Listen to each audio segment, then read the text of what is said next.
Kim Chiu may pinatatamaan, Paulo Avellino, Ren Escanio. Marami ang natuwa sa pag-uugali ni Kim Chiu na hindi pinapansin ang mga nagbabash at nagdududa sa kanya. Sa halip, mas pinipili niyang mag-focus sa kanyang kalusugan at pagiging tiwala sa sarili. Sa kanyang Instagram post, ipinakita ni Kim ang kanyang commitment sa pagiging malusog at may lakas ng loob sa pamamagitan ng pag-stretch. Stretching my way through the weekend. Strong mind, strong body, ang kanyang caption. Unang binanggit ni Kim na may alam siya kung hanggang saan niya dapat ibahagi ang kanyang buhay sa publiko at kung ano ang hindi. Sa isang panayam para sa Preview Magazine, ipinaliwanag niya, I have my freedom on what to share and what not to share. Just go to my Instagram, you'll know what's happening. Anong show ko?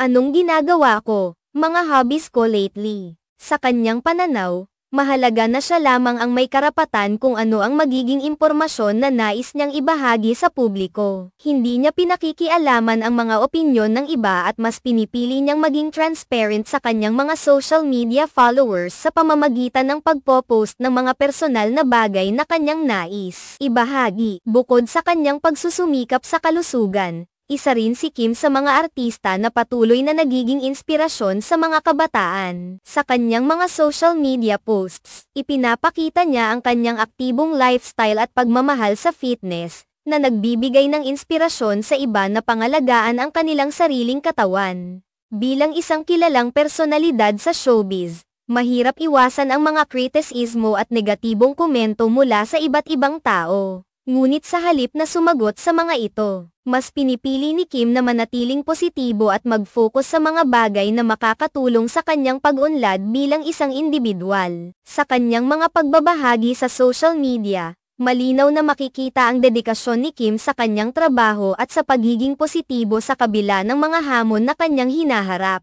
Ipinapakita niya ang halaga ng pagiging totoo sa sarili at pagiging matatag sa harap ng anumang pagsubok. Ang kanyang pagtanggi sa negatibong enerhiya at pagbibigay pansin sa kanyang personal na pag-unlad ay nagbibigay inspirasyon sa marami na huwag mawalan ng pag-asa sa kabila ng mga pagsubok sa buhay. Sa kabila ng mga pagdududa at kritisismo, patuloy na pinapakita ni Kim ang kanyang determinasyon na maging positibo at nagpapakita ng halimbawa sa kanyang mga tagahanga at sa publiko. Sa kabuuan, si Kim Chiu ay hindi lamang isang kilalang artista kundi isang inspirasyon din sa kanyang dedikasyon sa kalusugan, pagiging tapat sa sarili, at pagpapakita ng positibong pananaw sa buhay. Ipinapakita niya na sa kabila ng mga pagsubok, ang pagiging matatag at determinado ay magbubunga ng tagumpay at inspirasyon sa iba.